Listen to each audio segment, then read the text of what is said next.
आइए अब हम लोग अगला सवाल देखते हैं। 22 नंबर क्वेश्चन क्या कहता है उस पर ध्यान दीजिए।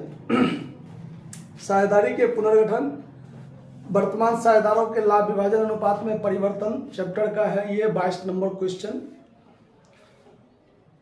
कहता है कि दीप, ईश्वर और मुकेश एक फर्म में साझेदार हैं। वे 5-3-2 के अनुपात में लाभ को बांटते हुए साझेदार हैं। 1 अप्रैल 2020 से उन्होंने लाभ को बराबर बराबर बांटने का निर्णय लिया है। परिसंपत्ति और देयताओं के पुनर्मूल्यांकन के फलस्वरूप 10,000 का लाभ हुआ है। फर्म के पुनर्गठन पर ख्याति का मूल्यांकन 1,20,000 पर किया गया और फर्म में सामान्य संचय 30,000 का शेष है। इतना बात है आपको, ठीक है। तो ध्यान दीजिए इसमें क्या करना है, कैसे करना है। तो सबसे पहले 22 नंबर क्वेश्चन, सबसे पहला काम होगा calculation of change in ratio. Calculation of change in ratio. साझेदार का नाम, old ratio, new ratio, change in ratio. इसमें पार्टनर का नाम लिखेंगे, इसमें हम ओल्ड रेशियो लिखेंगे, new ratio, change in ratio. ये बात समझने में कोई दिक्कत नहीं।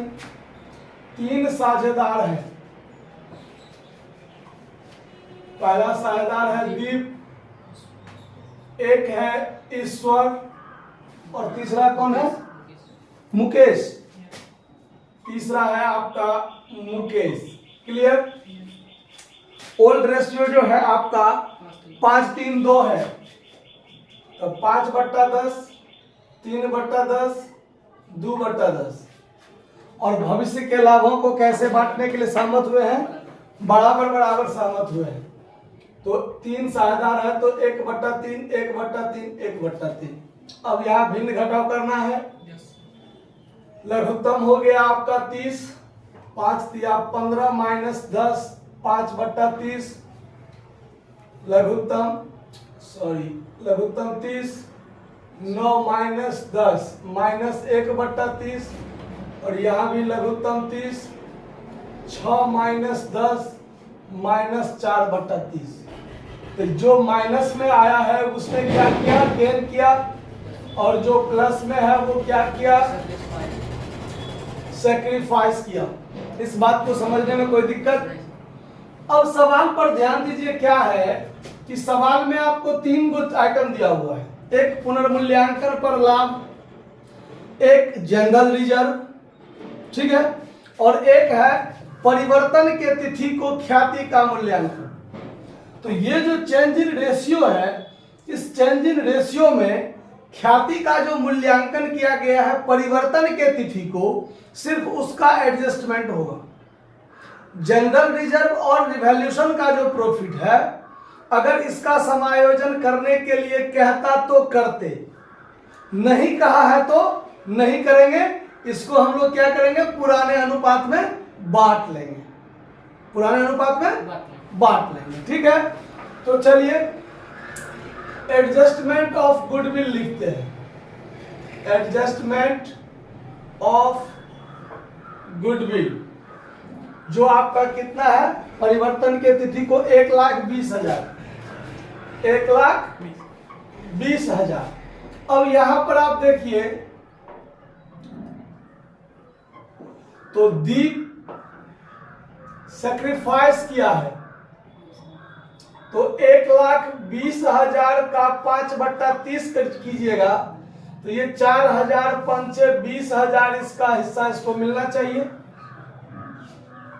ईश्वर का यदि देखते हैं तो ईश्वर गेन किया है, गेन 1,20,000 गुने 1/30, तो इसका 4,000 निकलेगा। कैलकुलेशन कीजिएगा तो। और मुकेश ये भी गेन किया है, 1,20,000 गुने 4/30, तो 4,000 चौका 16,000। इस बात को समझने में कोई दिक्कत? अब आगे देखिए, ये जो जनरल रिजर्व है और रिवैल्यूएशन प्रॉफिट है, इसको पुराने साझेदार पुराने अनुपात में बांटेंगे, यानी जो साझेदार पहले से है वो इसको क्या करेंगे, ये जो जनरल रिजर्व और लाभ है रिवैल्यूएशन वाला, तो ध्यान दीजिए ये आपका एक वर्किंग नोट हुआ। दूसरा working note, general reserve equal to कितना है, जनरल रिजर्व सवाल में आपको जनरल रिजर्व है आपका 30,000। ये जो आपका 30,000 है ये डिवाइडेड बाय ऑल पार्टनर किस रेशियो में, ओल्ड रेशियो में बांट लेगा। तो ध्यान दीजिए इधर, दीप्स शेयर, दीप का हिस्सा कितना होगा, तो 30,000 गुने पुराना है 5/10, तो 15,000 हो जाएगा।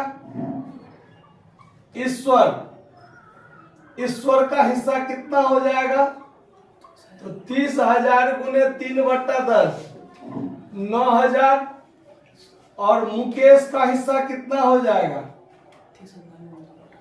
30,000 गुने 2/10 ना, तो ये हो जाएगा इसका 6,000। समझ में आया बात। उसके बाद अगला आइटम है रिवैल्यूएशन प्रॉफिट, ये कितना है 10,000। तो ये भी 10,000 को पुराना साझेदार क्या करेगा, 5:3:2 में क्या कर लेगा, बांट लेगा। क्यों बांट लेगा, क्योंकि ये सब तो पहले से हुआ है और पहले से जो भी फायदा या घाटा है उसको पुराना जो साझेदार है, जो पहले से साझेदार है, पुराने अनुपात में क्या कर लेंगे, बांट लेंगे। हाँ, अगर इस दोनों बात का कहता है एडजस्टमेंट करना है, परिवर्तन के कारण जो दिक्कत हुआ है उसके लिए एडजस्ट करना है, तब इसको जैसे इसको चेंज इन रेशियो में एडजस्ट किया है ना, तब इसको भी वैसे ही एडजस्ट करते, जैसे कि हमने पिछले कुछ सवालों में 8, 9, 10 सब में किए थे वैसे। ठीक है, तो चलिए फिर बांट दीजिए दीप्स शेयर, तो इस 10,000 गुने 5/10, तो इसका हिस्सा 5,000। ईश्वर्स शेयर 10,000 गुने 3/10 3,000, और मुकेशेज शेयर 10,000 गुने 2/10, तो 2,000। ये बात समझ में आया। अब इस तीनों बात के लिए बनाना है जर्नल एंट्री। सवाल में कहता है ना कि रोज नाम चाप प्रविष्टि दीजिए, तो इसके लिए हम लोग बनाएंगे जर्नल एंट्री। ध्यान दीजिए, journal entry in the books of the firm के पुस्तक में जर्नल एंट्री बनाएंगे। आप लोग फॉर्मेट खींच लीजिएगा, हम ऐसे ही बताते हैं। ध्यान दीजिए, ये जो गुडविल का एडजस्टमेंट हुआ है, लगा दीजिए, गेट लगा दीजिए ना। इसमें जो इधर ध्यान दीजिए, गुडविल का जो एडजस्टमेंट हुआ है उसके लिए हम लोग क्या करते हैं, जो सब साझेदार गेन करता है उसको डेबिट करते हैं और जो सैक्रिफाइस करता है उसको क्रेडिट करते हैं। एडजस्टमेंट के लिए जब हम लोग काम करते हैं तब, तो गेन कौन किया है, ईश्वर और मुकेश किया है। तो यहां एंट्री बनाएंगे Ishwar's capital account DR, Ishwar's capital account DR, Mukesh's capital account DR, to Deep's capital account, Deep's capital account. Narration लिख देंगे, being amount of goodwill, amount of goodwill adjusted by partners capital account in their change in ratio. आया समझ में। ये था आपका 4,000, ये 16,000 और इसका 20,000। ठीक है, कोई दिक्कत इस बात को समझने में? अब आगे ध्यान दीजिए, अब ये जनरल रिजर्व और रिवैल्यूएशन प्रॉफिट को बटाएगा, तो इसके लिए एंट्री क्या होता है ध्यान दीजिए। तो जनरल रिजर्व का होता है हमेशा क्रेडिट सेस, और उसको बांटकर समाप्त करने के लिए जनरल रिजर्व को डेबिट करके समाप्त करेंगे और साझेदार का पूंजी को क्रेडिट करके क्या करेंगे, बढ़ा देंगे। तो यहां बनाएंगे इसके लिए हम लोग जनरल रिजर्व अकाउंट दिया 2 में करेंगे Deep's capital account 2, Ishwar's capital account 2, Mukesh's capital account. ये जो था कितना था, ये 30,000 था ना, तो 15,000 ये लिया, 9,000 ये लिया और 6,000 ये लिया।